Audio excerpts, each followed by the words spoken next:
32 năm Nhâm Dần, đạo tràng niệm Phật Tâm Lượng Lãi Yêu Bình Dương hiện cùng đạo tràng Tâm Học Tâm Hành Văn Tập về đây được sự chiếu cố lo lắng sắp đặt vô cùng hoàn hảo của gia đình Phật tử gia chủ Tỳ Diệu Thư chủ Tỉnh Thất A Di Đà cũng như của đạo tràng Tịnh Độ Đắk Nông, thì có được các vị là như là Huynh Dựng Vi, Tỷ Phước Quyền, vợ chồng Huynh Tiện, Huynh Diện Lâm, vân vân. Thì nhờ vào sự nhiệt tình chiếu cố của các vị mà các vị huynh đệ đồng tu đạo tràng Tâm Lượng và Tâm Hành về đây tu tập trong những ngày qua được vô lượng an lạc.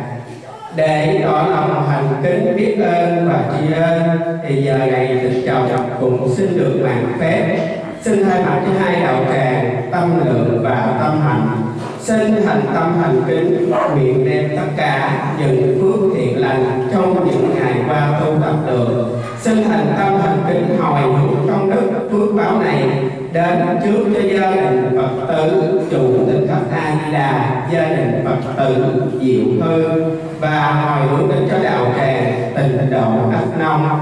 Nguyện đương nhờ công đức lành này mà tất cả đều được hăng khỏe tâm an, tinh tấn tu hành, và nguyện nhờ công đức lành này mà tất cả luôn được sống trong ánh sáng quang minh của Đức Phật A Di Đà, luôn sống trong tình yêu thương và sự hòa hợp, luôn được hạnh phúc và bình an, luôn đoàn kết và trợ giúp với nhau, cùng nhau tiến tu trên con đường giải thoát vãng sanh về tịnh độ. Nam mô A Di Đà Phật. A Di Đà Phật. Nam mô Tây Phương Giáo chủ Cực Lạc Thế Giới Đại Từ Đại Bi A Di Đà Phật.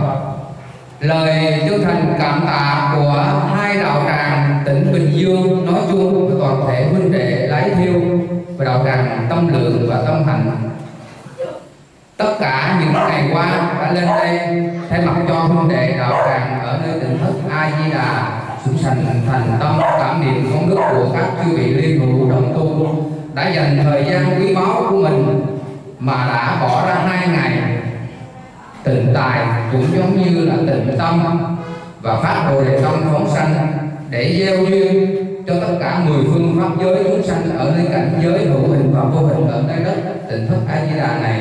Không nói gì hơn được, chỉ có Phật Bồ Tát hiểu được tấm lòng cao thượng của các chư vị, nguyện cầu hồng ân tam bảo chúc phúc cho các chư vị liên hữu đồng tu chân cứng đá mềm luôn luôn hướng về 30 tam bảo và 10 phương chư Phật gia hộ độ trì cho tất cả chư vị được tinh tấn niệm Phật một đời này cầu sanh Tây Phương Tịnh Độ.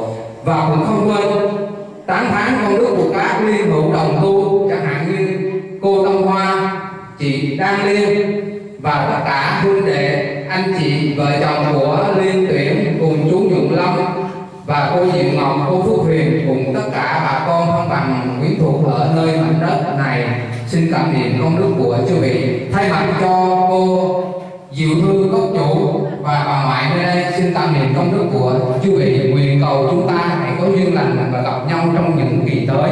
Nam mô A Di Đà Phật. Nếu có điều gì sơ sót trong những ngày qua, nguyện mong các chư vị niềm tình tha thứ và bỏ qua. A Di Đà Phật. A Di Đà Phật.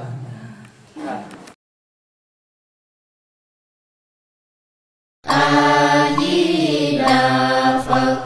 A Di Đà Phật. A Di Đà Phật. A Di Đà Phật.